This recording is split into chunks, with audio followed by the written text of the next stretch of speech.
Platão escreve o Diálogo Górgias quando há uma virada na sua vida, quando ele sai da vida política e ele se converte totalmente à filosofia. A democracia ateniense, no período, atravessava uma grande crise política e moral. Os sofistas tomaram o poder e corromperam a cidade. A retórica colocada em debate possibilita Platão a acertar suas contas com aqueles que foram os responsáveis pela morte do seu mestre, o Sócrates. O objetivo do Diálogo Górgias é definir a retórica como um saber ou não e avaliá-la se ela é boa ou não.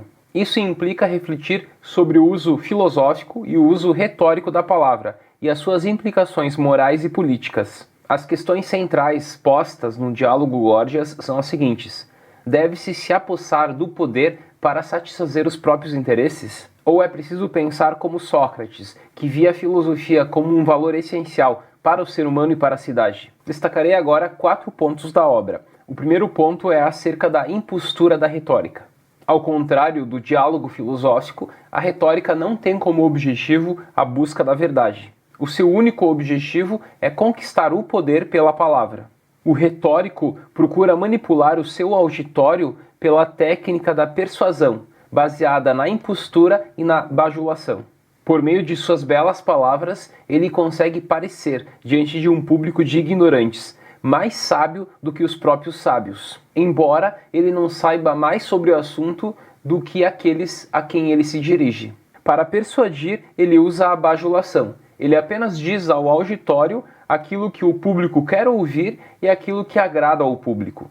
A única matéria que o retórico conhece são as opiniões, os gostos, os desejos e o medo da multidão. O seu discurso não permite ao auditório ampliar o saber. Eles sempre ficam parados nas mesmas crenças. Como segunda tese, destaco que o verdadeiro poder não está na dominação do outro, mas no domínio de si mesmo. A retórica deve tornar alguém todo-poderoso na cidade, a fim de poder fazer o que se deseja. Mas Sócrates mostra que esta onipotência, esse poder total, não é um verdadeiro poder. O tirano até pode escravizar todos os seres humanos, mas ele permanece escravo dos seus próprios desejos. Na realidade, o verdadeiro poder se aplica a si mesmo. É o poder de se comandar a si mesmo, é o poder da razão sobre o desejo.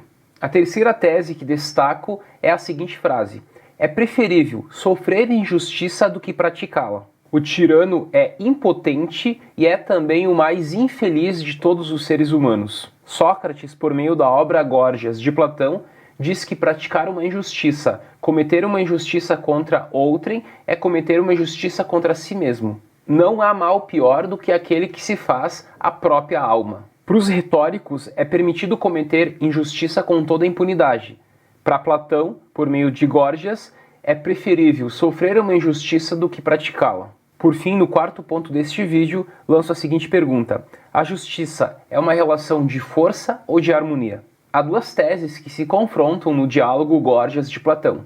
Cállicles sustenta que a verdadeira justiça é a lei do mais forte. Segundo ele, o que é justo é a desigualdade, é a dominação do forte sobre o fraco. A justiça das leis, então, é uma convenção social contra a natureza. E essa justiça das leis foi inventada pelos fracos para atar os pés e as mãos dos fortes, culpando eles. Já Sócrates diz que a justiça, fundada na razão, é o princípio da ordem e da harmonia, cujo modelo nos fornece a igualdade geométrica. A justiça exige que cada um esteja no seu lugar, que cumpra a sua tarefa, a tarefa da sua própria natureza, para o bem do coletivo, do todo. Esse princípio se aplica tanto à natureza, à cidade e à alma. O ser humano justo não é, portanto, aquele que oprime os outros a fim de satisfazer os próprios desejos, mas aquele em que a razão comanda as paixões e o ser humano age sempre tendo em vista o bem comum. Finalizo o vídeo citando uma frase do Diálogo Górgias de Platão, escrito em 387 a.C. Diz Platão: os oradores que fazem, como os tiranos, o que bem lhes apraz nas cidades, nem por isso tiram disso algum bem. Até mais.